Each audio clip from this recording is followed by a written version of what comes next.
أبدا عنا محمدا المختار في القدم bobal ganni rendo pinale neso non rewintobe yo jame kisal Allah wonemo yewtere mon bowal ganni arti e nder ndedo tongode hesere rewde e pele goto e ferbe lawol rewde e pele goto e sabo pinal mum sabo pertal mum sabo gandal mum sabo himmi mum sabo dokkede Allah rokki dum wawi ferde lawol taw wawnani hay goto bowal ganni arti e nder ndedo tongode rewde pele on don jom kurus e faray soyal mo ganda o darne mum teskama e nder dini l'islam kono kadi teskama e lawol tijani yewtere mon bowal ganni arti e nder ndedo tongode hesere rewde e pele odo jom mijoji jom stratégie lowdo e yimbe yidde diine o tawa wawnani hay goto bowal gonne arti e hollindirdi on hay sinno koye meftandi e oɗo sagata jamanu mum hoodere aduna yankore nde ñifata ha abada saba gollude ko tiiɗi darinoɗo kadi jettini sali tubakiri foola dini l'islam ɗo tawa kadi o ƴettani kuri o ƴettani condi o yooɓi tan ko kurus makko e salatul fati yewtere mon bowal ganni arti kadi ngam hollindirde hay sinno koye meftande e oɗo gorko kaɓiɗo kefrago e nder gundi kefragal ɗo tawoy ɗum ari ha ɗon feŋiɗ on calli l'islamiyan kewi waddi face à face woni huccidiri e hefreɓe wonnoɓe ɗon tawa kadi o fellodirani o huɗodiraka o yennidiraka kono noon o waɗi feere ha kamɓe foof ɓe ƴetti kurus ɓe mbibo si bowal ganne arti kurutonade gurdam on dañƴe hande nde jibina faade ɗo hakki duuɓi temedere capanɗe jeeɗiɗi kono noon nde o hawre ladial ko nawgas e jeeɗiɗi lewru juin wonno ko hikka waɗi duuɓi temedere holi o gorko o ko Alhajji Maalik Sih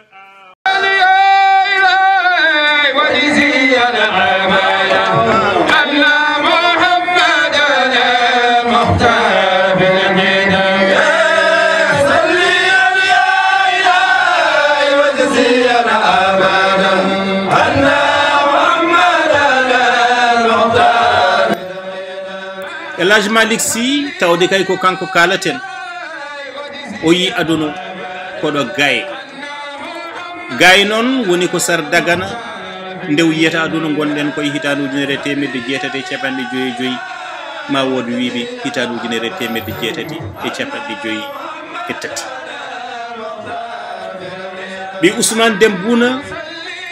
e Fatoumata wadda weele mbo mbiyata fa wadda weele Alhajji Maalik Sih woni dokke Allah dokke Sénégal oɗo gorko jaam yama mbo hillanaki so wona ɓamtogol diine o woni sababu kadi caragol lawol tijaniya e won nokkuji kew ngal dongal ni rondimo ɗum guila o yiyani aduna ko Cheikh Omarul Foutiyo taw rewni ɗum e Alpha Mayero en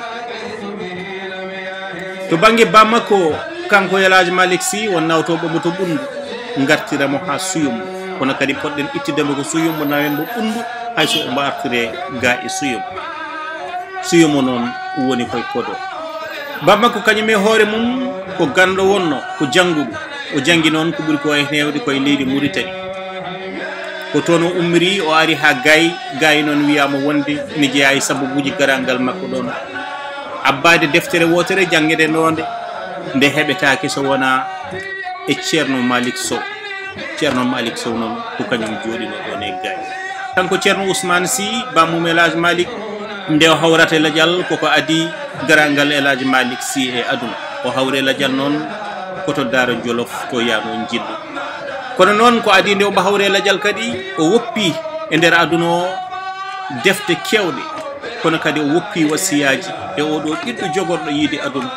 no foti jangguinirede eno foti waade kanko ni e hoore makko wasiyi oɗo ɓiɗɗo garowo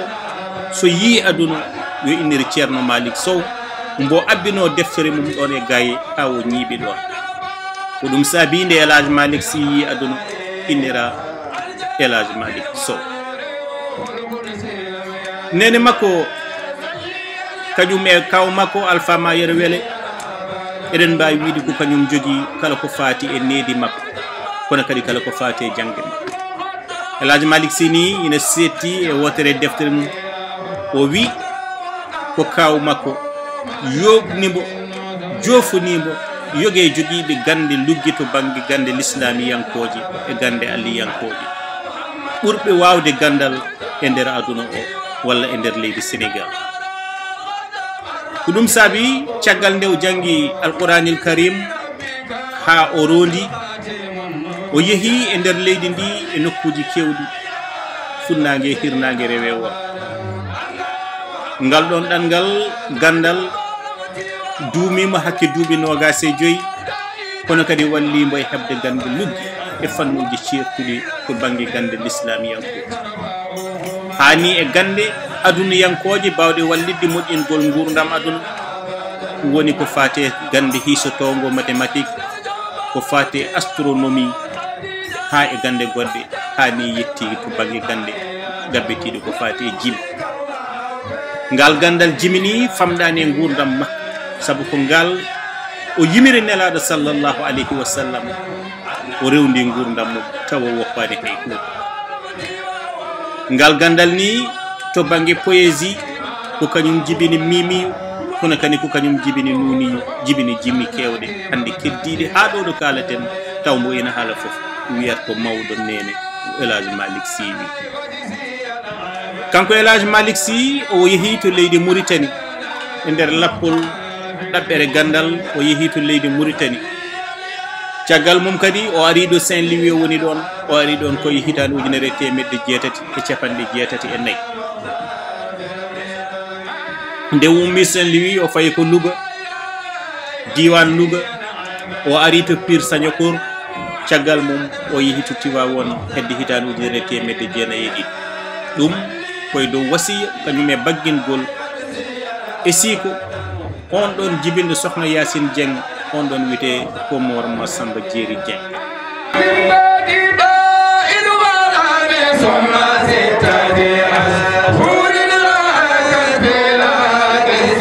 jangde makko to banggue l'islam ɗon ɗo gayi koye juuɗi ceerno Maalik Sih o fuɗɗi ɗum kañum e Alpha Mayere Wele Alhajji Maalik Sih jokkoyi jangde mum e nder nokkuji kewɗi to Jolof to Sagata Jolof e nokku e bamma ko cawdiɗo biteɗo Amadou Sy kono kadi Alhajji Maalik Sih yeehi e duuɗi kewɗe e nder Fouta Toro ɓuri tengtude kadi fuɗɗorade ɗon ɗo cercle mo Salde o janggi to Abdou Bitté heblo makko to banggue alquranil karim e nder Fouta Toro kadi nawimo e nder nokkuji kewɗi ko wayno Podor to ceerno Mamadou Top caggal mum Saint Louis caggal mum nawibo kadi ha to Saint Louis Sénégal Alhajji Maalik Sih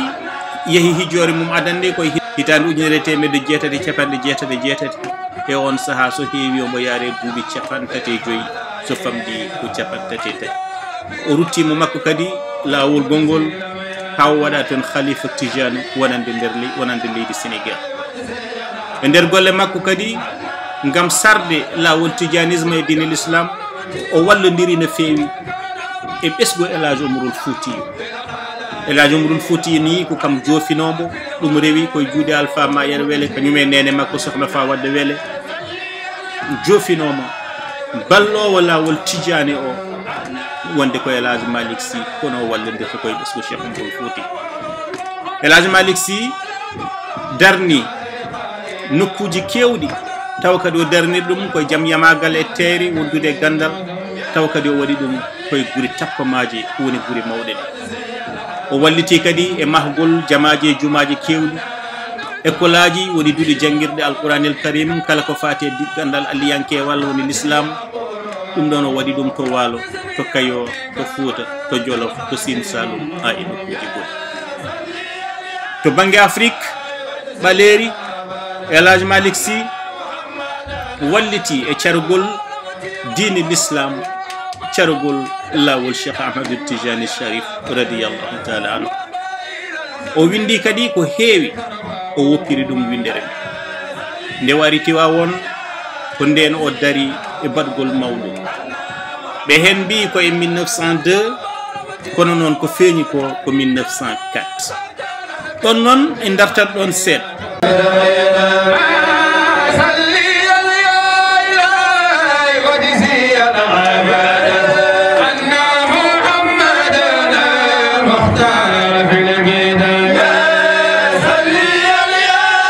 sabu Alhajji Maalik Sih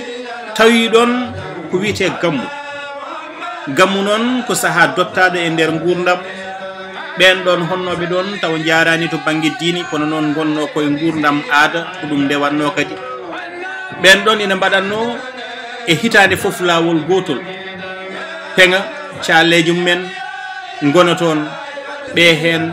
ina cappo ɓe hen ina cafo ɓe hen ina ƴetto ina yare sangara ina haale haala bon nde o yi ɗum wiide yoɓe goppu omo faami wonde wona ɗum woni feere o watti kamɓe kanko ne kalde ɓe darne calleje makko ɓe kaala eɓe mbaɗa no ɓe gandirno ni ɓe innira ɗum gammu kanko ne o darni calleje makko banggue o waylani inde nde o inniri ɗum gammu kono noon o wayli lowdi ndi woni o waɗi toon kala ko fate jangguingo o yani ɓe ala ɗo ɓe mbaɗanno konjam ɓe jara ko fate sangaraji Alhajji Maalik Sih watti wadde café e ataya ɗum ɗon ina tottire toon ɗen ɗon calleje Alhajji Maalik Sih jeehi ha polti calleje majjere gonnode ɗon ha ɓen ɗon foof garti mbi si ɓami kurusaji ɗum ɗo ko gandal ko karallagal kono kadi ɗum ɗo ko dokke Allah ha joni to banggue stratégie Alhajji Maalik Sih andini en wonde rendo men wonno sañiri waɗi ko kinɗi waɗi ko foof kono yimɓe mbiyatake tan goppe ko gonɗon ko ala a tottatɓe walla kollaɓe peranaɓe lawol tottaɓe koɓe nanguirta koɓe goppira ɗum umto ko ɗum ni woni sababu lawol tijaniya e nder force mum ina jeeya hen ɓeɓe ganduɗa ɓe ko awluɓe saabu ko kamɓe kettuno e kala ko Alhajji Maalik Sih winduno to banggue beyti e to banggue jimi ko kamɓe kettuno e lollinde ɗum mbay dondo koye ɓen ɗon jeeya ha e ɓesgu mum foof ko adiɗo ɗo kadi o waylani ko awluɓe ɓe gonno ko e gonkum men kono noon o wayli ko lowdi koɓe kutortuno ko e noɓe kutortuno ni ha kadi ko kamɓe balliti e lollugol ngol ɗo lawol tijani wadde en paami Alhajji Maalik Sih ko stratégie ko joom pinal ko joom gandal kono kadi ko joom jaɓɓal gaddin hay to banggue haare tubakoɓe ni ko wiyete la résistance o waɗi ko résistance pacifique ndew wiɓe wonde joguitari makko ko pourse makko saabu on saaha mbo yi darino e lollinde l'islam tubakoɓe ne battuno e makko yitere kono no battirno yitere e kala on dendinannoɗo yimɓe e on ɗon saaha mbo yimɓe nototono en paami ni o noddama laabi kewɗi to gouvernance mo Saint-Louis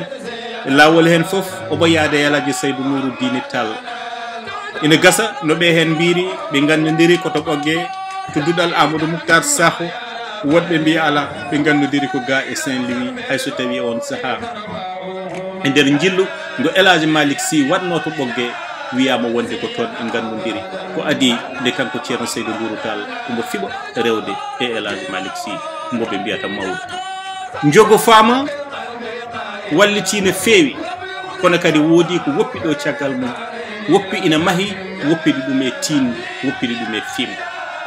ko ɗum saabi ndew yalti oɗo aduna nogas e jeeɗiɗi lewru juin 1922 to Tiwawon taw kadi ko ɗon wirna adi jottade e kilifagal ngal ko khalifa Ababacar Sy e on saaha noon khalifa Ababacar Sy wonano tan khalif général Tidiane kono noon wonno ko khalif général l'islam e nder leydi Sénégal foof wonno kadi jokki ɗum ha e 1957 ñande nogas e joyi lewru mars hawri e Ladial caggal ɗum ko Alhajji Mansour Sy Mawdo ƴettiti ɗum kañum waɗi hen tan ko balɗe 4 tawde hawri e Ladial ko nogas e jeenayyi lewru mars 1957 ko adini ne arta e juuɗe Abdoul Aziz Dabakh Maalik Sih on ɗon waɗi hen hakki duuɓi 4 tawde kay yalti aduna ko 14 lewru septembre 1997 ko caggal mum noon Mouhamadou Mansour Sy tokoso ƴettiti gardigo ngu ko adi nde omo woppira ɗum Cheikh Ahmed Tidiane Sy ngoɓe mbiyanno Al Maktoum noon kadi hawri e ladial 15 lewru mars 2017 ina anda to banggue wondemo gando gandal makko ina metti ɓetde ɗo e nder leydi Sénégal. Caggal ɗum ne kadi ko Abdoul Sy Al Amin mo ɓoyani e kilifagal ngal kelenoga se ɗiɗi lewru septembre 2017 Serigne Babacar Mansour Sy ɓe mbiyamo Mbaye Sy Mansour ko kañum woni e kilifagal ngal yo Allah ɓoyno ko hen.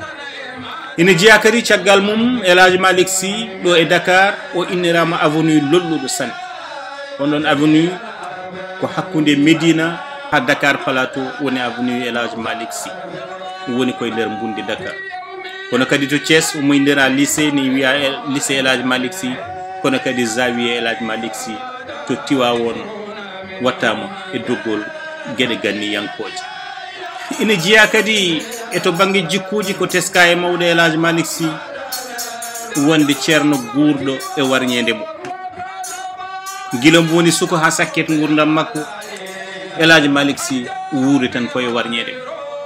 ko hakkude janguingol alquranil karim wiyama ni duɗal makko ne fecce hen sahaji to banggue janguingol sharia pecce ɗiɗi yaruɓe pulaar ɓe keeda banggue o jangguina ɗumen e ɗemgal men yaruɓe jolfe ɓe keeda banggue o jangguina ɗumen e ɗemgal mum gaga ɗum ni kadi kanko Cheikh Alhajji Maalik Sih eɗen gandi kadi o mawnini walla o darima ko fati e ndema o walliti kadi ko feewi e leydi Sénégal to banggue faggudu e haɓade basal gila e saaha jimaɗi woni saaha tubaki kono mawɗo Maalik Sih woni Alhajji Maalik Sih